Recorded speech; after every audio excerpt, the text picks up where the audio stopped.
Good evening, good morning, and good night, wherever you are. This is Brian DeMar Fort for Fathers and Sons Speak, the podcast.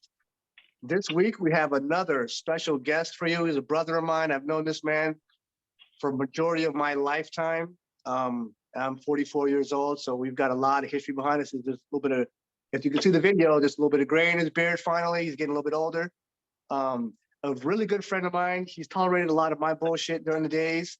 Um, and he's really been an outstanding example of manhood. I would say, and a good example for his kids. I want to introduce you guys to Damien Roberts. Go ahead and introduce yourself. Give people a little bit more about yourself, brother. Hey, I'm Damien Roberts. Like Brian said, we've known each other for a very long time, most of our lives. Uh, he's a year older than me, but we known each other since elementary school, and um, junior high was kind of weird. We kind of lost contact. We didn't see each other too much, and then we kind of reconnected in high school, which was kind of cool. Um, but yeah, I became from Santa Ana, California. So West Coast. West Coast. Uh, I am a father of two, and one on the way. Actually, my third child will be born a little less than a month from now. Woo! So the wife and I are looking forward to our third one. It's kind of different being a father, at well, a new father again at the age that I am, because I never thought, or I guess originally I never wanted to be still having kids in my 40s. You know what I mean? However, I didn't get started until I was 35. So I mean, That'll what you happen. gonna do? Yeah, Yeah, yeah. So that'll so happen. here I am. Here I am. I don't regret it. I don't regret my decision. To wait in order to start a family and get married and have kids and all of that stuff. I don't regret it. The only, it's a give and take. I'm not, the only thing is I'm just not as young as I used to be. You know True, what I mean? right? Like I feel like I'm smarter. I feel like I cherish my children more. Um, but I feel like if I was younger doing, what I'm doing right now, I probably wouldn't be happy because I probably feel like I'm giving up something, you know what I mean, or True. I'm missing out, because I got to take care of my kids instead of being out partying. I'm sorry, I'm rambling, man. What what No, but it's all what else are good. you gonna ask me? No, no, but that's good because right now, while we're doing this recording, Damien is actually out on the street doing daddy stuff. He's getting food for the Yes, yes, babies, and he's taking time out from that to come talk to us, which I appreciate. Um, so you said you wish you were younger. I know we've talked before, and you said in your younger years, you were living by yourself, right? Finding out who you were, what kind of right, man you were. right, Talk about right. that for a little bit. Like, what was that journey like for you? Well, I was, I was like any other kid. I used to like go out and party and stuff. I never really did too much introspection until I hit about 24, about 24, 25, and I kind of went on this, started going on this. I guess you could call it some type of an um, existential journey. I guess Okay. I felt like my consciousness was wide open, and I was looking for something that worked for me philosophically and spiritually.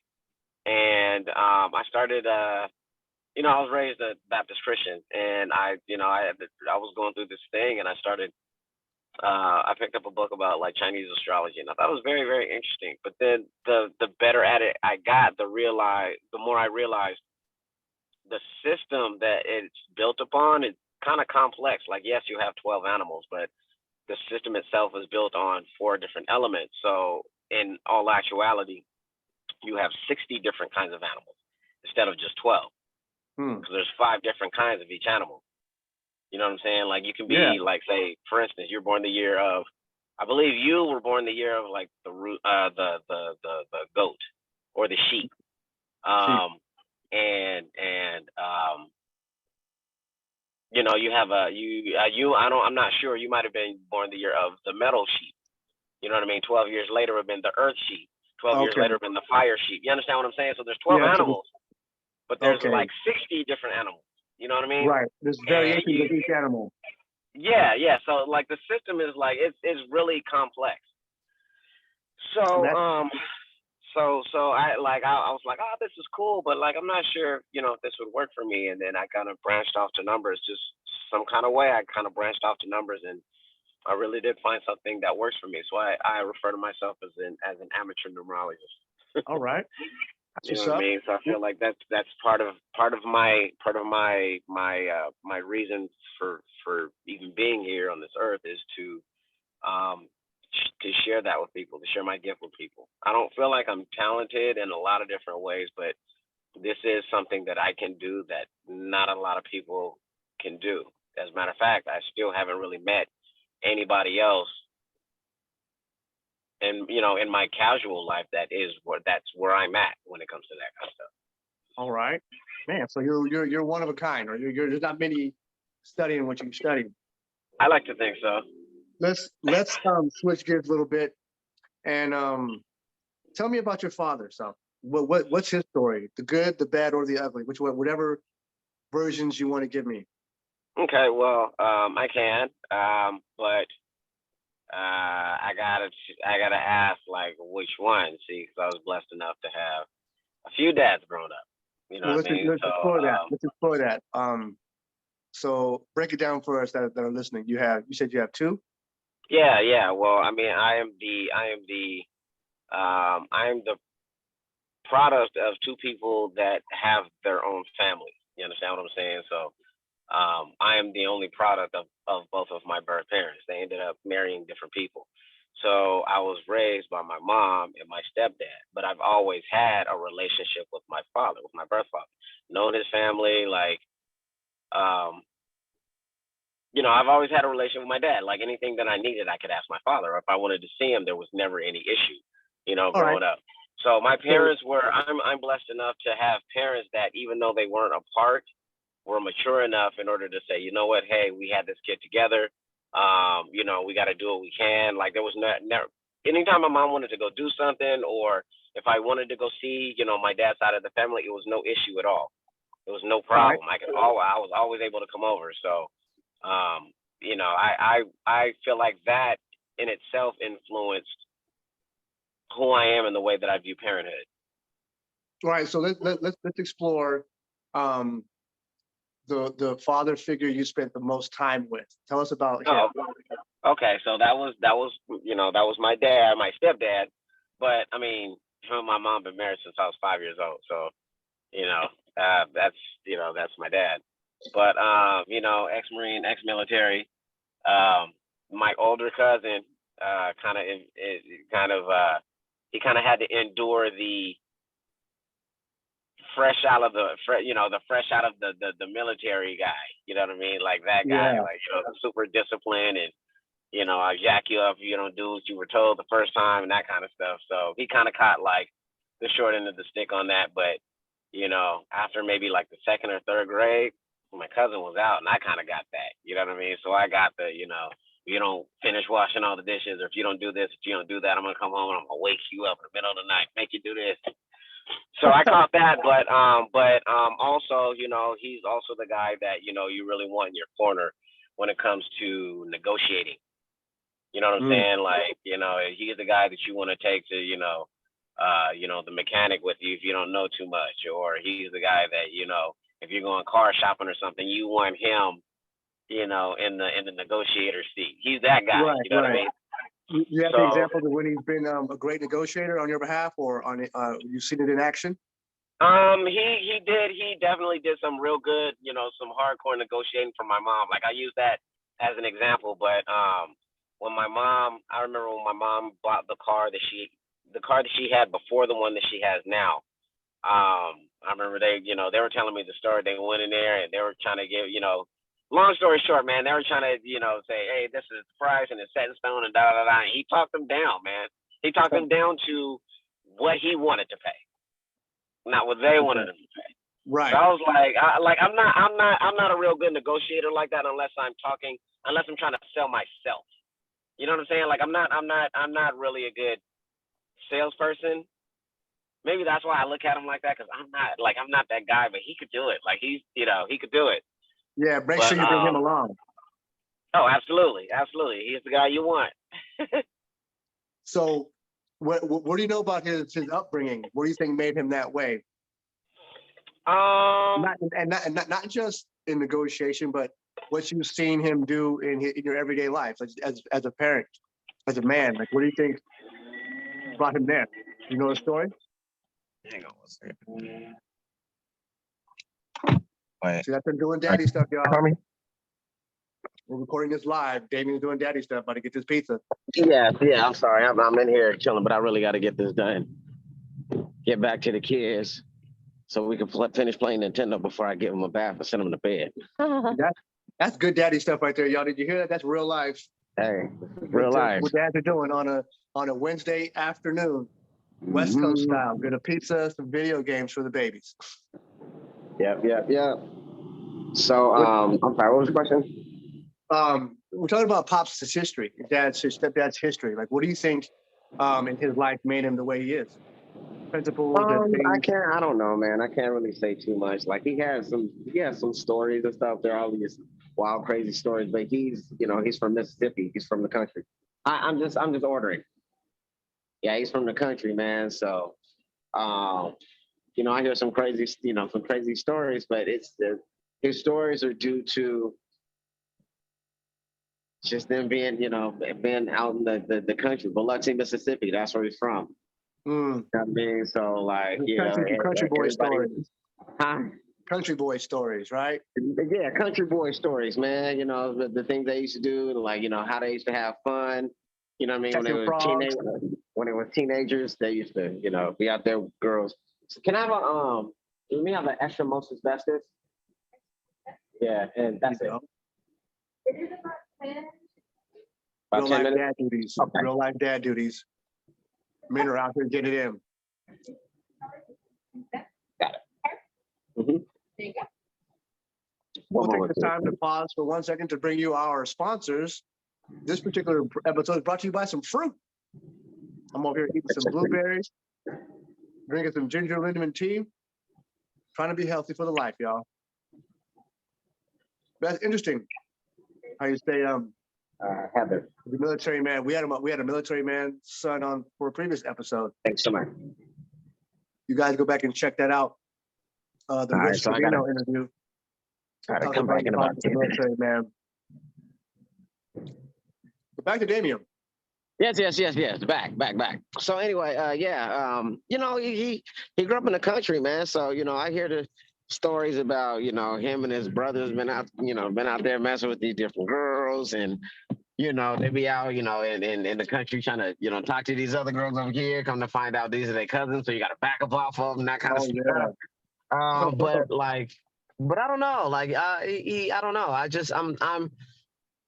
He's told me some things, you know what I mean? And his brother, my uncles and stuff, they've told me things, but I can't really say how all of that, turned him into the guy that I know. Excuse me, mainly because I'm not from the country, man. Like, you know what I mean? I'm from Santa Ana. I'm not, I'm not that guy, but yeah, do you think growing up, I used to be like, sorry? Do you think that you picked up certain attributes of his growing up? Do you see yourself doing certain things that he's done instinctively, or out of reflex? Not so much. We know you don't negotiate. Well, no. Well, yeah. I didn't quite get that. I don't know. I guess that's got to be on the inside already. But I don't like. I can't really say that. However, what I will say is, when I was in junior high school, we did we were a Boy Scout. It was a bunch of us are Boy Scouts out of the church. That we were centered at the church and stuff, and he ended up being like, the den leader. Right. So there was a lot of stuff that I learned from him, and in that manner, but that's the man, that's the person that I was taught how to be a man from, though. That definitely is the man that I got my real manhood from. You know what I'm saying? Like he was the one. I mean, hell, he taught me how to change a tire. When I changed my tire, my wife's tire the very first time, she was like, "That is like some of the manliest I've ever seen." And I'm like, "Are you serious?" I was like, "I just changed the tire." And she was like, "Yeah, I don't meet a lot of guys that can change a tire." I'm like, "Jesus, is it really like that out here?" You know what I'm saying? But he taught me Apparently how to it change a is. tire. Sorry, Apparently it is. I've I read a guess. couple blog posts and a couple comments from the ladies. Men, they're saying men these days lack problem solving skills, like being able Right, to fix a right, flat tire, or if something breaks, they can't fix it. So right, I see where she's coming from. right, right. And just I mean, even just like just putting things together. Like I'm not a handyman at all. I'm not. But there's, if I can't do it myself, I'll take care of it. I'll get it handled. You know what I mean?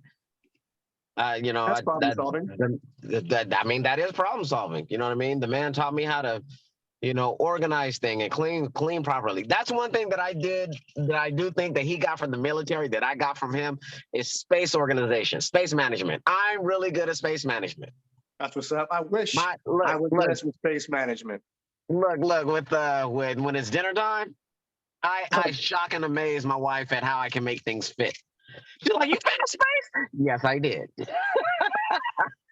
Space management. That Space should be a management. course. You need to I'm make that good at part that. of I mean, part of things you teach. it's a small thing, but it's one of those things that like in everyday life, it's like, wow, okay, yeah, that made it better. That made it a little better, That's what's up. I mean, I wish I had some right? space. I have a desk that could need some space management, bro. I have no Right. idea what I'm doing when it comes to that. I just put stuff anywhere, and as long as it stays on it, not on the floor, it's good. It's good. Let's switch it up a little bit. Let's switch it up a little bit. Finish this sentiment for me. Funny thing about my father is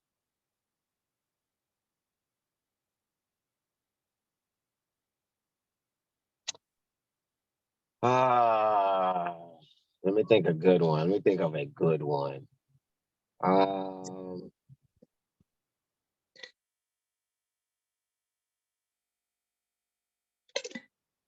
ah, Dang, give me a second. I'm trying to think. What's a good way to finish that sentiment? that Um, one. Yeah, go ahead with that one. Yeah, go ahead with that one. Funny thing is, um, Or we can give you another one.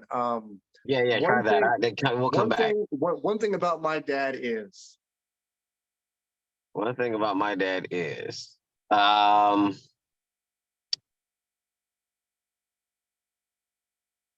he's a very, very nice guy until you cross him. mm, Then all bets are off. like, what do All you bets mean? are off. What do you mean? Have you Um, seen something like that happen? You ever seen him cut people off? well, yeah, you know what I'm saying? Like, I mean, just in the streets and stuff, people get disrespectful, he'll run up on you. You probably, I've never seen him had to beat somebody up. I've never Right. seen that. But like, he's not the one you get ready to talk to all crazy and all of that stuff. So, in my opinion, that's a man. Like, you don't have to jump on somebody to prove your manhood, but at the same time, you have to have integrity. You can't Just let let nobody, people. do you on, especially in front of your children. Nah, Okay. See, now we're getting somewhere. you know what I'm saying? You're Well, not gonna do me like that. right. You know what? And that's funny because that's one of the things I noticed when we reconnected back in high school. In high school, there's a hierarchy, right? You don't get picked on. One of the things, Damien Roberts was not going to get picked on. That is You mean absolutely correct. like as a That is freshman coming in, I'm a sophomore, and luckily I get to roll around with the juniors and the seniors because we all play football. And right. so I'm wondering with these guys, I'm not bullying people, but we're making fun, we're clowning. And when it comes to Damien, it was like you'd say something, he'd say something back, and he'd get up on his feet. I'm like, okay, wait a minute, bro, you're taking this way too serious.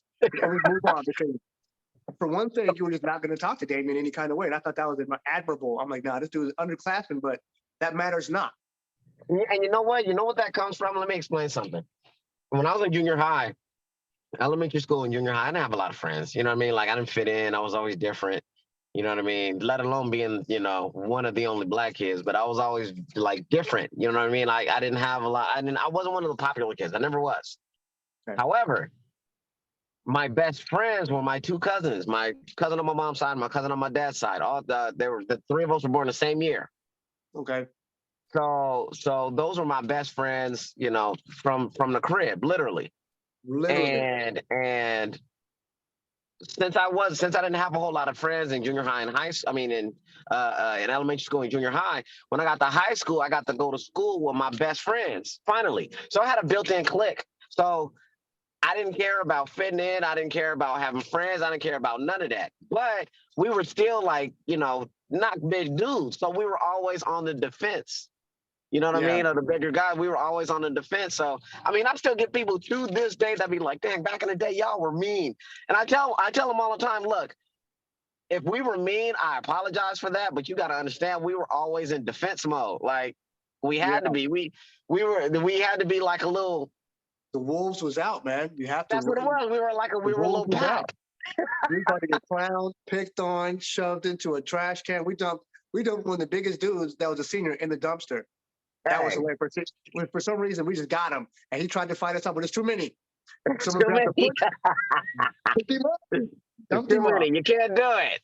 There's too many of us. All right, let's get back. Let's get back. So finally, let's discuss.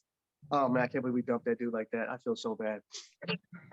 Let's get back. Okay, so you have the privilege of having two father figures. Yeah. And you said you've learned a lot from your stepdad because that's the person you spent the most time with. Yeah. Looking at your parenting, your fatherhood, because I believe parenting and fatherhood, can be something different. So in your fatherhood journey, so you got three. Let's just say you have three. You got a month, which is going to burn by quick. Right. How has your father figures influenced your parenting? Do you see yourself leaning into one or the other? Or do you see yourself leaning away from the behavior of one so you don't make your kids feel a certain way that you might have felt? Does that make any sense? That makes sense. That question is difficult for me to answer only because of what I learned. And there's things that I get from my mom too. Like my mom told me stories about her and my father's relationship. And she let me know what mature parenting is. She was never one of those people that's gonna talk bad in front of my dad, talk bad about my dad in front of me, you know what I mean, and call him this and call him that and all of that stuff. Because through my mom, I learned that children are not stupid, and the children pick up on everything. And if you're over here whooping about how bad the other parent is, eventually that child's gonna grow up and find out that you were the problem. True. So you can't play, and that's and because my father he was on the other side of that.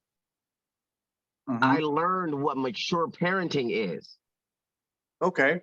You understand what I'm saying? Yeah. So how are you using mature parenting techniques with your two boys that are here now? I was gonna say, okay, so now I'm getting to. I had to say that part to say this. My stepdad, my mom's husband, has four other kids, right? Okay. My father has three other kids, in his marriage. My stepdad had three other kids before he got with my mom. Four other kids before I got with my mom. My father has three other kids from his marriage. Correct. He got married when I was 12, or he got married when I was 11. Okay. So even both of my father figures have children that weren't had in their current marriage. Correct. Or except both of them have at least one child that they had before they were in their current marriage. I do not. Okay. So me learning my lessons and understanding what mature parenting is, I was like, you know what? Well, I'll wait. I'll be patient. I'll let it happen when it happens. If it doesn't happen, then cool. I didn't get stuck in a situation I don't want to be in. Okay. You know what I mean? I hear that. So that's why I was saying in the beginning, it's hard to answer that question because I don't even have that. My True. family is my family, my children, all of that shit is all of that is self-contained. Right. It's You know all what in I mean? one Like I family don't have unit. kids over here and have to deal with the other parent and all of that stuff. I learned my lessons not to do that. So all of my, and this is not no shade to nobody else, but at an early age, I realized that I didn't want to be a baby daddy. Got you. You understand? For sure. And Yes. I had good examples on how to not be a baby daddy. So that okay. So yeah, based on parental behaviors, you see what you didn't want to go through. That is Growing up, correct. you I, saw some I things learned that, what you know not what, to do. I'd rather not do that. So you took There some you go. time when you're growing up and you're maturing to figure out if it happens, it happens. If it doesn't, it doesn't. But it's gonna be a solid one family unit, let's say traditional family There you unit. go. There you go. That's what I needed. And then I was patient enough to wait for what I asked for, which was a wife that didn't come with any baggage, that had the same exact kind of mindset that I had. And I was blessed enough to have it drop into my lap. And here I That's am. wonderful. All right. So we also have a partnership, a friendship with a young man. Dr. Charles has a relationship with a young man who has a podcast in the UK called 40 Weeks for Men. And it's to get men prepared when their woman is doing their 40 weeks of gestation. Uh-huh. They have, they got to get their mind right for what they're going to be going through as fathers. So with that in mind, what advice right now would you give to a new father? Since you're getting ready to give birth in a month, what advice would you give to someone that's going to be a new father? Prepare to give up your sleep in the beginning. Prepare for that. For sure. But also just be prepared to for your thought process and your priorities to change, because that happens automatically. If you care anything about your child, then that changes off top. You start you know you certain things are very, very clear when it comes to that, and certain things are very subtle, and you don't even realize it until you look back. Mm. You know what I'm saying? But your priorities and your actions, your thought I think process, those things change. I understand when you say like some things change, you don't even realize. I became an extra light sleeper. Anytime the baby rolled over or made a noise, I was, huh? What is it good? Is it Yeah, okay? we kind of did the same thing too, but like my wife more than me because I grew up around young children. My wife did not. So Oh, like I was like the diaper coach and the bottle coach and all of that stuff. I did more of it growing up than she did. She didn't do none of that. She didn't have younger siblings. I did. She didn't have younger cousins. I did. So were you the kind of so when your first child was born, were you the kind of husband that to have her like try to sit down everywhere and get off your feet? Or were you like, girl, you can still do that? You know what I'm saying? You can still wash them dishes. It ain't no thing. well, a little bit. Hey, I have to warn you right now. My phone is probably going to shut off. I'm like really, really low on battery. I've been running around. I didn't even charge it. You know what? It's all good because that was the end of the question and answer situation. Anything you want to say to our people, fathers out there and sons out there? You want to give us a little bit of friendly advice before we head off? Friendly advice. What's a good one? Take plenty when you're a new father. Take plenty of pictures. Take plenty of videos because it goes fast. It Man, goes fast. to So tell you the you're truth, gonna be looking at that stuff like, dang man, the kid looked like this. I barely remember it. man, I know I see him pop up on all my fantasy on my stuff. So that was it, y'all. That's another episode of Fathers and Sons. If you like what you hear, you can go to fathersandsonspeak.com. Leave us a message.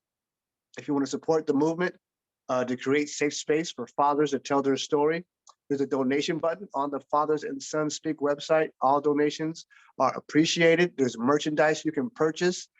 And if you want to get a hold of me or anyone else on the FASS team, and you want to be a guest on the show, you can find us on Instagram at Father Son Speak. That is at Father Son Speak. And that'll do it for tonight, y'all. One love.